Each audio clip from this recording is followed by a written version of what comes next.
Praise the Lord. സങ്കീർത്തനം 17-ാം അധ്യായം അതിൻ്റെ 15-ാം വാക്യം. ഞാനോ നീതിയിൽ നിന്റെ മുഖത്തെ കാണും, ഞാൻ ഉണരുമ്പോൾ നിന്റെ രൂപം കണ്ട് ആനന്ദിക്കും.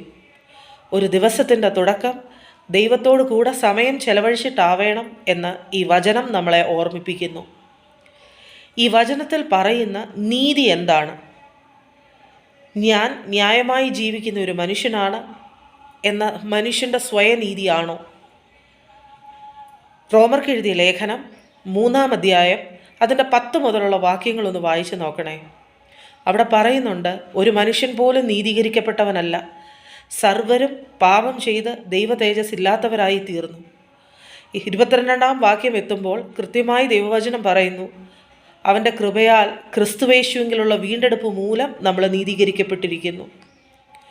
ക്രിസ്തുവേശുവിനെ വിശ്വസിക്കുന്ന, അവനെ ഏറ്റുപറയുന്ന ഏതൊരു വ്യക്തിക്കും ധൈര്യമായി പിതാവിൻ്റെ അടുത്തേക്ക്, പിതാവാം ദൈവത്തിൻ്റെ അടുത്തേക്ക്, അവൻ്റെ മഹിമാ സിംഹാസനത്തിനടുത്തേക്ക് കടന്നു ചെല്ലാം എന്ന് ദൈവവചനം നമ്മളെ ഓർമ്മിപ്പിക്കുന്നു. ക്രിസ്തുയേശു എല്ലാവർക്കും ഒരു അനുഭവ വിഷയമായി തീരട്ടെ എന്ന് പ്രാർത്ഥിക്കുന്നു.